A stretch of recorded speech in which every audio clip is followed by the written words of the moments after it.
नमस्कार, नंद केसरी न्यूज में आपका स्वागत है। मैं हूं दीपक दिलेर। प्रस्तुत है आज के मुख्य समाचार। अब एक जरूरी सूचना। आज समाचार के आखिर में देखिए मध्य प्रदेश विधानसभा उपचुनाव में मुद्दे की बात में आज के हमारे मेहमान हैं भिंड जिले की गोहद विधानसभा के वरिष्ठ समाजसेवी रमेश गुप्ता, जिनसे दो टूक बातचीत कर रहे हैं हमारे नंद केसरी न्यूज के एडिटर इन चीफ दीपक दिलेर। इस रोचक चर्चा को अवश्य देखिए, चर्चा आपके लिए अति महत्वपूर्ण है। लीजिए प्रस्तुत है प्रमुख। क्राइम ब्रांच पुलिस की बड़ी कार्रवाई। हरिशंकरपुरम में चल रहे बेखौफ ऑनलाइन आईपीएल सट्टा कारोबार को पकड़े गए 3 आरोपियों से 3 मोबाइल, 1 लैपटॉप व 19 लाख की नकदी जब्ती की गई है। इसने कार्रवाई करते हुए हरिशंकरपुरम से 3 आरोपियों को गिरफ्तार किया है, जिनके नाम रजत अग्रवाल, मोहित अग्रवाल और संदीप मित्तल बताया गया है।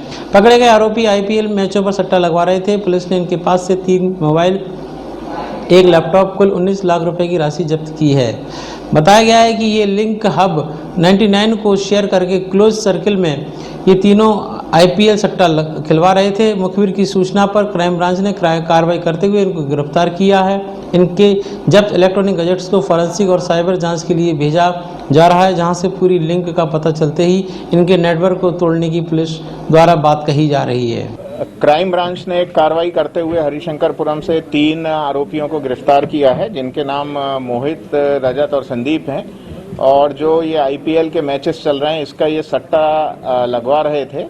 इनके पास से 1 लैपटॉप, 3 मोबाइल और कुल 19 लाख रुपए की जब्ती हुई है।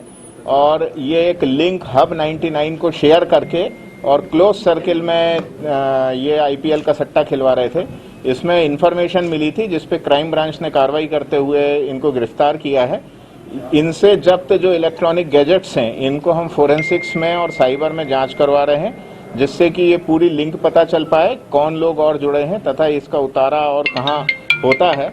और कुल मिला के ये आईपीएल जो चल रहा है मैचेस, इसमें एक ये बहुत बड़ी कार्रवाई क्राइम ब्रांच ने की है। और मुझे लगता है इसके बाद हम काफ़ी हद तक इसके सिस्टम को तोड़ पाने में सफल होंगे। तीनों क्या बैकग्राउंड है? ये तीनों युवा हैं और व्यवसायी हैं, इनके अलग अलग शॉप्स। हजीरा थाना पुलिस ग्वालियर ने नाबालिग छात्रा का अपहरण कर दुष्कर्म करने के आरोपी दीपक सिंह तोमर निवासी पाताली हनुमान के पास ग्वालियर को गिरफ्तार किया। नाबालिग छात्रा का अपहरण कर दुष्कर्म करने के आरोपी दीपक सिंह तोमर पुत्र सतवीर सिंह तोमर उम्र 22 वर्ष निवासी पाताली हनुमान के पास ग्वालियर को नवीन पार्क के पार्क से गिरफ्तार किया।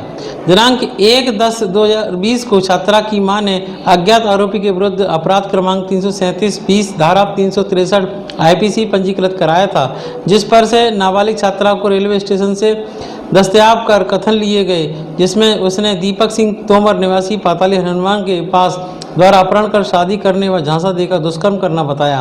प्रखंड में धारा 376 IPC 34 POCSO act, SC act का इजाफा किया गया। आरोपी को माननीय न्यायालय पेश किया गया, जिसे माननीय न्यायालय द्वारा जेल भेज दिया गया। पुलिस थाना हजीरा ग्वालियर की एक और सफलता। चाचा रन सिंह भदौरिया और वह भतीजा सचिन भदौरिया निवासी गदाईपुरा को ओपी शराब सहित गिरफ्तार किया। पुलिस थाना हजीरा थाना प्रभारी आलोक सिंह परिहार के नेतृत्व में आगामी विधानसभा उपचुनाव शांतिपूर्ण संपन्न कराने के लिए स्थायी गिरफ्तारी वारंट, अवैध शराब व अवैध हथियार पकड़ने का अभियान चलाया जा रहा है। इसी तारतम्य में पुलिस थाना हजीरा को टीम ने मुखबिर की सूचना पर अरविंद भदौरिया पुत्र मान सिंह भदौरिया उम्र 38 वर्ष, सचिन भदौरिया उपचिकना पुत्र रामू भदौरिया उम्र 20 साल निवासी राठौर चौक शिवाजी नगर गदाईपुरा ग्वालियर को चेकिंग लगाकर IITM कॉलेज के सामने मल्लगढ़ा पर पकड़ा। उनके पास motorcycle Hero splendor plus MP07 NG 7516 मिली, जिस पर दोनों 5 लीटर की प्लास्टिक की कट्टी में शराब ले जा रहे थे, जो खतरनाक शराब थी। दोनों चाचा भतीजा गदाईपुरा क्षेत्र में रहते हैं, वह स्मैक बेचते हैं व पीते हैं। अब चलते हैं हमारे खास कार्यक्रम मुद्दे की बात की ओर, जिसमें आज के मेहमान हैं भिंड जिले की गोहद विधानसभा के वरिष्ठ समाजसेवी रमेश गुप्ता। आइए देखते हैं उनसे एक खास इंटरव्यू। केसरी मुद्दे की बात में एक बार फिर से आपका स्वागत है। नंद केसरी मुद्दे की बात में आज जो हमारे बीच में आप देख रहे हैं, जो सज्जन बैठे हुए हैं, ये जो है ये मतदाता हैं गोहद विधानसभा भिंड जिले के। तो ये इनके बारे में थोड़ा सा मैं इंट्रोडक्शन दे दूं आपको कि ये किसी राजनीतिक दल से नहीं है, ये वरिष्ठ समाज सेवी हैं और समय समय पर जो है ये अपनी जो है इस प्रकार की भावना जो है व्यक्त करते हैं, जनहित में आगे आकर के ये अपनी बात को रखते हैं। इनका परिचय करा दूं, ये जो है रमेश गुप्ता जी इनका नाम है और इनकी उम्र और से आपको पता लग रहा होगा कि ये कितने वरिष्ठ हैं, कितने सीनियर हैं। तो रमेश गुप्ता जी हमारे बीच में हैं, आइए हम उनसे बात करते हैं कि वो क्या बात कहना चाहते हैं, उनके पास में क्या मुद्दे हैं और वो क्या संदेश देना चाहते हैं। तो गुप्ता जी, आप गोहद विधानसभा से आते हैं, आप मतलब गोहद विधानसभा के आप मतदाता हैं और हमने आपको देखा है कि जब भी ऐसी सिचुएशन आती है कि जब निर्णय लेने की घड़ी आती है तो जब लोगों को असमंजसता होती है कि हम क्या निर्णय लें, किस दिशा में दें, किस पार्टी का चुनाव करें, किसको वोट दें, किसको ना दें, किस पार्टी के मुद्दे सही हैं, किस पार्टी के मुद्दे सही नहीं हैं। तो ऐसे में जो है गुप्ता जी जो है आप निकल करके आते हैं और आप लोगों को दिशा मार्गदर्शन देने की आप जो है कोशिश करते हैं। तो इस बार जो है गोहद विधानसभा के लिए आपका क्या मार्गदर्शन है? मेरा यही मार्गदर्शन है कि कमलनाथ की सरकार बने, किसान का 2 लाख तक का कर्जा माफ हो जाए। इसमें किसानों को भी भला है। कमलनाथ एक भले आदमी है और बहुत अच्छे आदमी, मैं उनसे प्रभावित हूँ। पहले भी जब मेन चुनाव में मैंने 2-3 विधायकों का समर्थन कांग्रेसियों का किया था। मैं किसी पार्टी में नहीं हूँ, मैं कांग्रेस समर्थक हूँ। मैं चाहता हूँ कि कमलनाथ की सरकार दोबारा आए और 2 लाख तक का कर्जा जो है किसानों का वो माफ हो जाए। नहीं तो गुप्ता जी, अभी जो कांग्रेस की सरकार थी तो उसमें कमलनाथ जी जो है अपनी सरकार की जो है रक्षा नहीं कर पाए और जो उनके 22 विधायक उनका साथ छोड़ करके दूसरी पार्टी से जा मिले जाके।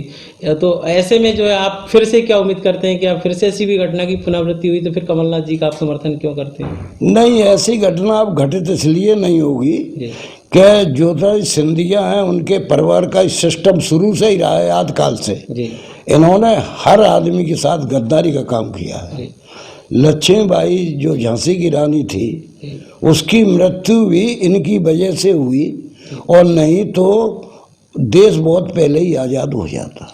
नहीं तो गुप्ता जी, आप एक तरफ सिंधिया जी पर इस तरह से आप आरोप लगाते हैं कि वो इस तरह से उनका परिवार जो है इस तरह की राजनीति में रहा है, हमेशा जो है भ्रमित करने की राजनीति रहा, आपने गद्दारी शब्द का प्रयोग किया है। तो इसके बावजूद भी जो है आज जो है सिंधिया को लोग जो है इतना सिर माथे पर लिए हैं और उनके नाम पर जो है जनता वोट करती है। जी, आज की पोजीशन ये है कि सिंधिया जी के सामने पहले कोई बोलता नहीं था जी। आज काले झंडे भी दिखाए जा रहे हैं जी। गद्दार है कह के भगाया भी जा रहा है जी। और वो जनता का मुकाबला करने में सक्षम नहीं है जी। नहीं मतलब अगर वो किसी दूसरी पार्टी में चले जाते हैं, कांग्रेस में नहीं रहते हैं, दूसरी पार्टी में चले जाते हैं तो जनता में सक्षम, जो जनता का मुकाबला करने में सक्षम नहीं है, ऐसा आपका कहना है? नहीं, पार्टी उनने तोड़ी, सरकार गिरवाई जो किसान हितैषी थी जी। इसलिए अब वो न किसानों के सामने अच्छे व्यक्ति हैं और न मुझ जैसे आदमी के सामने अच्छे व्यक्ति हैं। नहीं तो अब और ना ही जनता के सामने बहुत अच्छे व्यक्ति रहे जी। तो अपन थोड़ा सा अपन टॉपिक से अपन थोड़ा सा भटक रहे हैं। बात अपन गोहद विधानसभा की कर रहे थे। तो गोहद विधानसभा में जो है इस बार जो है आप क्या लेकर के आए, क्या सोच लेकर के आए? मेरा कोई सोच नहीं है, केवल यह सोच है कि कांग्रेस का टिकट मेवाराम को दिया गया है जी। वो चुनाव जीते तो एक वोट कमलनाथ का बढ़े जी। अभी तक मैं असमंजस में टिकट की में था जी। मैं डॉक्टर धर्मवीर दिनकर का समर्थक रहा हूँ जी। उसके लिए मैंने प्रयास किया था जी। और अभी भी 2 दिन और आस है जी। अगर ये आस जब 2 दिन में खत्म हो जाएगी, आज या कल में, परसों से मैं कांग्रेस का काम करने लगूंगा जी। नहीं तो मतलब मेवाराम जाटव के साथ आप जुड़े रहेंगे कांग्रेस से, आप किसी प्रकार से कोई बगावत नहीं करेंगे ऐसा? नहीं, मैं बगावत नहीं करूंगा, ना ही मेवाराम के साथ जुड़ूंगा। मेवाराम को मैं वोट डलवाऊंगा, ना ही मेवाराम से मेरी कोई आज तक बात हुई। हाँ, मेरे यहाँ के लोगों ने, कार्यकर्ताओं ने, मेरे उनसे दंदरगुआ महाराज जी पे कसम खवा के पूछा कि आपकी पुरानी मानसिकता खत्म हो गई क्या? अभी है जी। मेवाराम ने कहा कि मैं कसम खाता हूँ जो मैं पहले कार्य करता था वो कभी भी भविष्य में नहीं करूंगा। आपकी बात सुनूंगा, आधी रात में सुनूंगा। मुझे मेवाराम से कोई काम नहीं है, न मैं कोई काम के लिए जाऊंगा। मैं तो कमलनाथ के एक प्रतिनिधि ग्वालियर में रुके हुए हैं जी। उनका नाम है अजय चौरे जी। उनसे मेरी बात हुई है। उनने यह कहा है कि आपको कभी भी कोई भी काम पड़े आप तो मुझसे बोलिए जी। इसलिए उनने ही मुझे समझाया, तो मैं 2 दिन का इंतजार और कर लूँ, उसके बाद मैं मेवाराम का समर्थन करूँगा। नहीं, तो जब मेवाराम ने जो है दंद्रगुआ स्थान पर जो है कसम खाई, तो उसके बाद तो आपको संतुष्ट हो जाना चाहिए और आपको नहीं होना संतुष्ट जी। तो आपको गिले शिकवे नहीं करना चाहिए, खुल करके मेवाराम जी नहीं, जो मैं हकीकत को बात करता हूँ, हकीकत में बोलता हूँ, और सच हमेशा कड़वा होता है जी। मैं क्लियर बात करता हूँ। तो ये थे रमेश गुप्ता जी, जो कि गोहद विधानसभा से अपनी जो है बेबाक और निष्पक्ष अपनी राय रख रहे थे। इनका ये कहना है कि वो किसी पार्टी से नहीं है, वो तो केवल हवा देख करके, रुख देख करके और मुद्दों को देख करके समर्थन करते हैं, चाहे वो कोई भी पार्टी हो, चाहे वो कांग्रेस पार्टी हो या बीजेपी पार्टी हो या कोई और पार्टी हो। तो इस बार भी जो है उनको जो है कांग्रेस पार्टी जो है रास आ रही है। इनका कहना है कि पिछली बार जो कांग्रेस जो है किसानों को लेकर के मुद्दे आई थी, गरीबों को लेकर के मुद्दे आई थी, उन्होंने कर्ज माफ़ी की तरफ जो एक रास्ता बनाया था, रास्ते बढ़े थे, जिससे जो लोगों को फ़ायदा हो रहा था। तो वही मुद्दे को लेकर के जो है रमेश गुप्ता जी आज फिर से कायम है और एक बार फिर से ये कमलनाथ की तरफ जो है इनका रुख हुआ है। और ऐसा माना जाता है गोहद विधानसभा में कि रमेश गुप्ता जी जिस तरफ होते हैं पलड़ा उसी तरफ भारी होता है। नंद केसरी न्यूज़ के लिए दीपक दिलेर। आज के समाचार बुलेटिन में इतना ही। कल हम फिर हाजिर होंगे, तब तक के लिए मैं इजाज़त दीजिए। नमस्कार।